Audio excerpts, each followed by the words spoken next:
नमस्कार मित्रांनो, try this by Preeti या चॅनलमध्ये तुमचं पुन्हा एकदा स्वागत. आणि तुमचा पण कर्मावर विश्वास आहे ना? कधीकधी आपलं दिलेलं प्रेम आणि मदत नकळत आपल्या आयुष्यात मोठं काही परत घेऊन येतं. याचा तुम्हाला अनुभव बऱ्याचदा आलेला असेल. कारण कर्माच्या हिशोबात एकही रुपया कमी जास्त राहत नाही. जीवन खूप अनमोल आहे. दिलेलं आपल्याकडे परत येतंच. त्यामुळे कर्मावर विश्वास ठेवून कर्म चांगले करत राहा. त्याचे रिझल्ट तुम्हाला नेहमीच चांगले येतील. आज आपण ह्याच विषयावर व्हिडिओ बनवणार आहोत.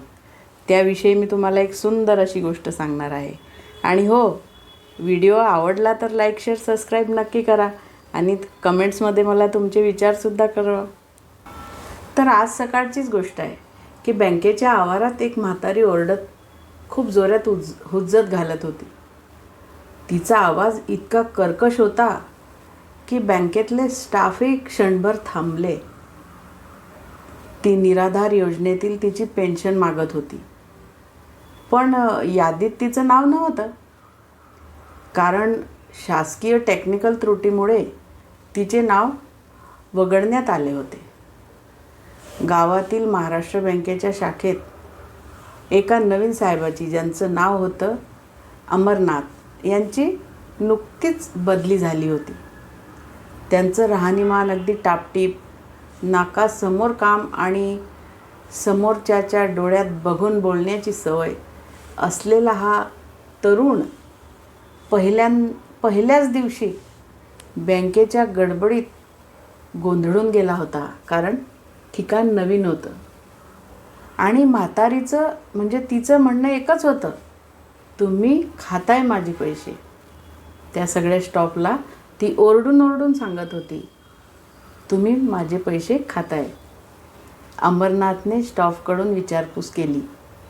उत्तर मिळालं त्याला, तिचं दर महिन्याचं हेच नाटक आहे. कधीही येते, कधीही भांडते, ओरडते आणि मग निघून जाते, असा स्टॉप त्यांना सांगत होता. पण दुसऱ्या दिवशी काहीतरी वेगळंच घडलं. दुसऱ्या दिवशी जेव्हा ती पुन्हा आली तेव्हा अमरनाथ साहेबांनी कॅश काउंटर स्वतः सांभाळले होते. ती लाईनमध्ये उभी राहिली आणि तिचा नंबर आला की पुस्तक दिले आणि भांडणाच्या तयारीतच उभी होती ती. अमरनाथने तिला काही न बोलता 500 रुपयाच्या नोटा काढून दिल्या. ती क्षणभर गोंधळली, पैशांना बघू लागली. त्या पैशांकडे पाहून लुकलुकत म्हणाली, माझी पेन्शन थटवता वय, आज कशी दिली? येत नाही म्हणता ना आता कशी दिली? अशी ती त्या स्टॉप समोर त्या साहेबांना म्हणाली. आणि सगळा स्टॉप अचंबित झाला, पण कुणाला काहीच कळले नाही. त्यानंतर दर महिना ती म्हातारी वेळेवर बँकेत येऊ लागली, पेन्शन घेऊन जाऊ लागली. तिला खूप आनंद व्हायचा, कारण तिला कोणीच नव्हतं. म्हातारपणी पैसा हाच एक आधार असतो. 1 वर्ष, 1.5 वर्ष सरलं.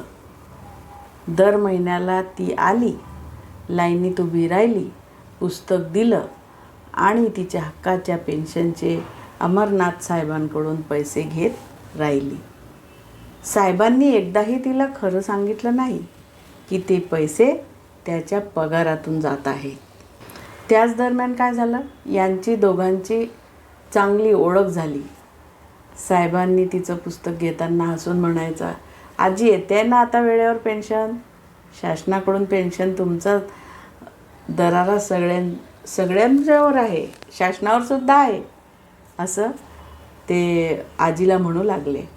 आणि ती काही बाबी बडबड करत पैसे घेऊन जायची, मोजत उतरायची आणि जायची.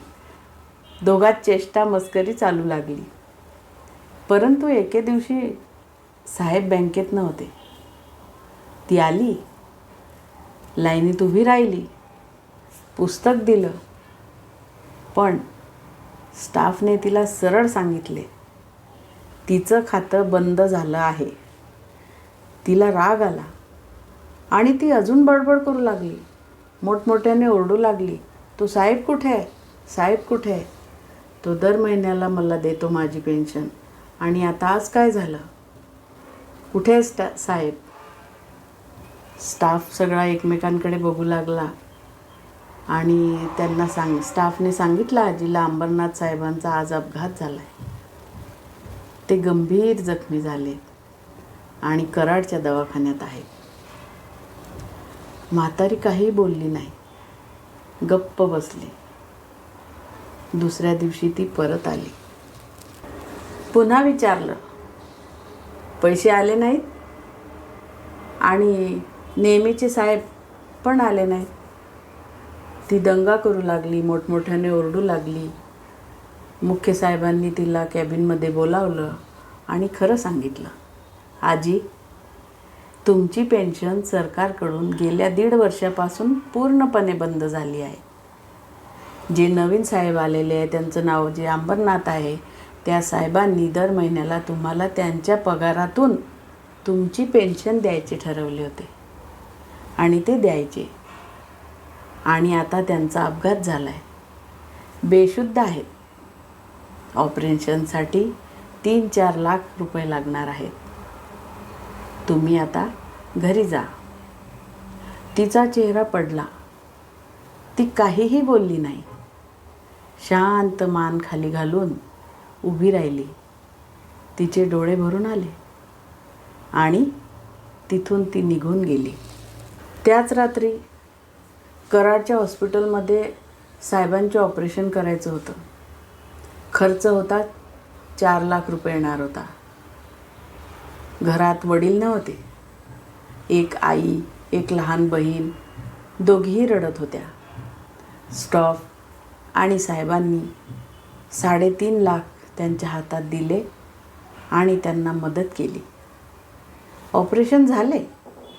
काही दिवसांनी साहेब शुद्धीवर आले. हालचाल सुरू झाली, बोलू लागले. आईने साहेबांना मदत केल्याचे सांगितले. त्याला खूप अभिमान वाटला की सर्वांनी मदत केल्यामुळे आपल्याला अमोल जीवनदान मिळाले आहे. त्यांचे उपकार विसरता येणार नाहीत. असं असताना 1 महिना गेला. अजून थोडे दिवस गेले आणि साहेब बँकेत येऊ लागले. काम सुरळीत सुरू झाले. पेन्शन वाटपाचा दिवस परत आला. साहेब काउंटरवर होते आणि ती म्हातारी पुन्हा आली. पुस्तक दिलं. आजारपण, औषधाचा खर्च व कामावर सुट्टीमुळे साहेब तिला द्यायचे पैसे नव्हते. त्यांच्याकडे त्यांना तिला द्यायला पैसेच नव्हते, कारण आजारपणात ते सगळे खर्च झाले होते. ते म्हणाले, आजी, आज आले नाहीत बरं तुमचे पैसे, पण इथे दाखवतोय की उद्या नक्की येणार आहेत. त्याचं बोलणं अडखळलं. त्याच्या डोळ्यात, साहेबांच्या डोळ्यात अपराधीपणा दिसत होता. म्हातारी काहीही बोलली नाही. ती सरळ आत काउंटरमध्ये गेली आणि एका क्षणात सरांना घट्ट मिठी मारली व जोरजोरात रडू लागली. त्याला काहीच कळले नाही. सगळा स्टाफ बाहेर आला. आश्चर्याने सगळे बघत होते. साहेब कॅबिनमधून बाहेर आले. पुढे येऊन म्हणाले, आत्ता सांगतो साहेब, हिला सगळं कळलं आहे. तुम्ही तिला तुमच्या पगारातील पैसे देत होते हे जेव्हा तिला कळलं, तेव्हा अपघातानंतर तुमचं ऑपरेशनाच्या वेळी 1 तासाने ह्या आजीने घरातील सोनं गहाण ठेवून 3.5 लाख रुपये माझ्याकडे आणून दिले आणि एक अट मात्र घातली की हे तुम्हाला सांगायचं नाही, कळू द्यायचं नाही. आणि आम्ही पण मान्य केलं. पण आज ती आजी थांबू शकली नाही. तुम्ही तिला दर महिन्याला मदत करत होतास आणि तिला समजल्यावर तिने कसलाही विचार न करता तिच्या आयुष्याची शिदोरी तुम्हाला देऊन तुमचा जीव वाचवला. अमरनाथ साहेबांचे डोळे भरून आले. त्याने त्या म्हातारीला घट्ट मिठी मारली आणि दोघे आजी नातू रडू लागले. अगदी मन मोकळेपणाने डोळ्यांच्या धारा त्यांनी मोकळ्या करून दिल्या.